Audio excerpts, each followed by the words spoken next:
ಏನ್ ಮಾಡಿದಪ್ಪ ನಾನು ಹೇಳಿದ್ದು? 25 ಕೋಟಿ ಕೊಡ್ತೀನಿ ಅಂದ್ರೆ ನಾನು MLA ಸ್ಥಾನಕ್ಕೆ ರಾಜೀನಾಮೆ ಕೊಡ್ತೀನಿ ಸರ್. ಅಣ್ಣ ನೀವು ಹಿಂಗ್ ರಾಜೀನಾಮೆ ಕೊಡಂಗಿದ್ರೆ ನೆಕ್ಸ್ಟ್ ಎಲೆಕ್ಷನ್ ನಿಲ್ಬೇಡಿ ಅಣ್ಣ. ಏ ಅಣ್ಣ ಫೋನಲ್ಲಿ ಇದಾರೋ, ಸುಮ್ಮನೆ ನಡಿ. ಒಂದೆರಡು ಮೊಳ ಹೂ ಕೊಡ್ಬೆ. ಯಾಕ ಸಾಲಿ ಕಲಿಗ್ಲನ? ಇಲ್ಲ ಸರ್. ನೋಡು ಸಾಲಿ ಕಲಿಯಾರಕ ನಿನ್ಗೆ ಈ ಪರಿಸ್ಥಿತಿ ಬಂದೈತಿ. ಅಯ್ಯೋ ಅಳ್ತಿಯಲ್ಲ ಸಾಲಿ ಕಲ್ತಿಲ್ಲ ಅಂದ್ರ? ನಮ್ಮ ಅವ್ವಗ ಮೈ ಹುಷಾರಿಲ್ಲ ಸರ್.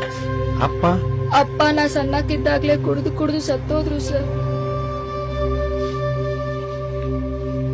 ತಗ ಅಯ್ಯೋ ಇಷ್ಟು ದುಡ್ಡು ನಂಗೆ ಯಾಕೆ ಸರ್? ಇಟ್ಕಬೇ, ನಿಮ್ಮ ಒಂದು ದವಾಖಾನೆ ಖರ್ಚಿಗೆ ಬರುತ್ತಾ? ನೋಡು ನೀನು ಹೂ ಕಡಿದಕ್ಕಿನ್ನ ಕಷ್ಟದಲ್ಲಿ ಇಟ್ಟಿಯ. ಕಷ್ಟದಲ್ಲಿ ಇರೋರ್ ಕರೆಯಾಗ ಯಾವಾಗಲೂ ನಾಟ್ ರೀಚೇಬಲ್ ಇರ್ತೀಯ. ನನ್ನಂಗ ಎಷ್ಟು ಜನ ಬುದ್ಧಿ ಹೇಳಿಲ್ಲ ನಿನಗೆ, ನೀ ಸರಿ ಹೋಗಲ್ಲ ಬಿಡು. ಲೇ ಸಂಖ್ಯಾ ಸಕ್ಕ ತೀಟಿ ಅದಿಲೇ. ಯಾವ ತೀಟೆ ಅಣ್ಣ, ಇದ್ದಿದ್ದೇ ಹೇಳ್ದ. ಇವಾಗ ನೋಡಿದ್ರಲ್ಲಣ್ಣ, ಇಂಥವ್ರು ನೆಮ್ಮದಿಯಿಂದ ಬದುಕೋತರ, ಸಮಾಜದಲ್ಲಿ ಶಾಂತಿಯಿಂದ ಇರೋ ತರ ನೋಡ್ಕೋಬೇಕಾಗಿರೋದು ನಿಮ್ ಕೆಲಸ ಅಣ್ಣ. ಇದಕ್ಕ ಜನ ನಿಮ್ಗೆ ಜನಪ್ರತಿನಿಧಿ ಅನ್ನೋದು. ನಿಮ್ ಕೈಯಾಗ ಅಧಿಕಾರ ಇಲ್ಲದೆ ಇರ್ಬೇಕಾದಾಗ ಎಷ್ಟೋ ಜನಕ್ಕೆ ಸಹಾಯ ಮಾಡಿರಿ. ಅದಕ್ಕಲ್ಲ ಏನಣ್ಣ, ನಿಮ್ಮ ಅಪೋಸಿಟ್ ಪಾರ್ಟಿಯವ್ನ ಎಷ್ಟೋ ರೊಕ್ಕ ಖರ್ಚು ಮಾಡಿದ್ರು ಜನ ನಿಮ್ಮನ್ನ ಗೆಲ್ಸಿದ್ದು. ಅವ್ರು ನಿಮ್ಮನ್ನ ನೆಕ್ಸ್ಟ್ ಗೆಲ್ಲಿಸ್ತಾರ ಸೋಲಿಸ್ತಾರ, ಅದ್ರ ಬಗ್ಗೆ ತಲೆ ಕೆಡ್ಸ್ಕೊಬೇಡ್ರಿ. ಗೆದ್ರ ಒಳ್ಳೆ ಕೆಲಸ ಮಾಡ್ರಿ, ಸೋತರ ಬಿಸ್ನೆಸ್ ಮಾಡ್ರಿ.